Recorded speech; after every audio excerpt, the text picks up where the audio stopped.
Oi, gurias, tudo bem? Finalmente chegou a minha Glam Box de dezembro.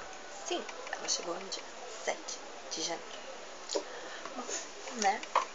Vamos a ela. São festas.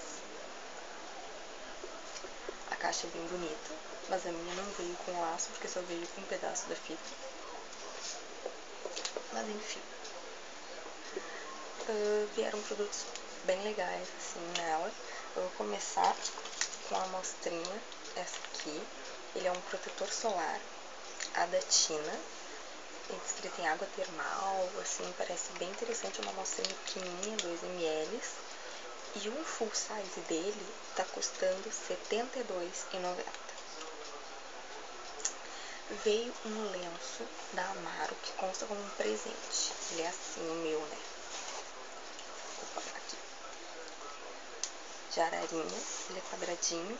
Ele não é grande, mas né, é um tecido bem gostosinho, bem legal.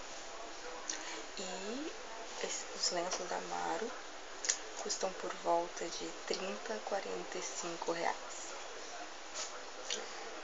Veio também uma amostrinha da Amazon Active, assim, de um shampoo e uma máscara. Eles são para cabelos quimicamente tratados, são quimicamente tratados, então vou dar para alguém. E o shampoo tá custando R$ 64,88 e a máscara R$ 69,88, o full size. Veio também a amostrinha desse hidratante da Belize, Summer Kiss, que custa R$ 15,25 mais ou menos, o full size dele.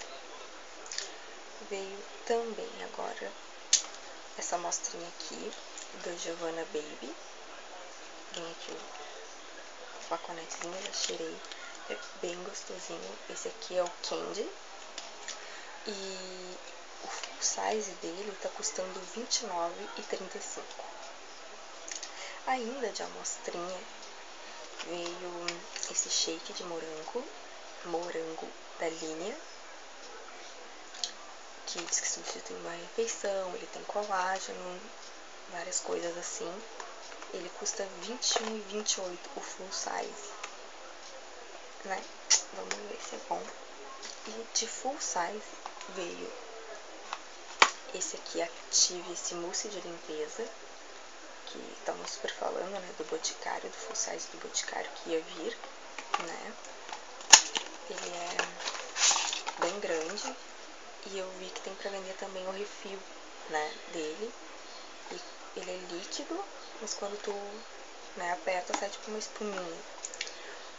Ele tá custando R$ 43,99 e o refil dele tá R$ 32,99. É um preço bacana. Veio também pra mim essa ampola, da Lacan. Essa aqui é Argan Oil e ela custa R$ 21. Esse é o full size dela. E o último full size que veio esse aqui, esse gloss da Eudora. A caixinha veio meio danificada, né? E eu tô usando ele, essa cor aqui, embalagem bonita. E a cor dele é Rose Lingerie, não sei como é que se diz. Tô usando ele e o que eu achei legal é que ele não tem aquele pincelzinho normal, sabe? Ele é um pincel mesmo, com certinhas, assim, não é aquele pincel comum de gloss, sabe? Ele tem um cheirinho de talco da vovó, sabe? E ele custa R$ 29,90. Bom, gente, foi isso que veio na minha Glam Box de dezembro, séculos atrasada. E espero que vocês tenham gostado. Então, até a próxima. Tchau. Beijinhos.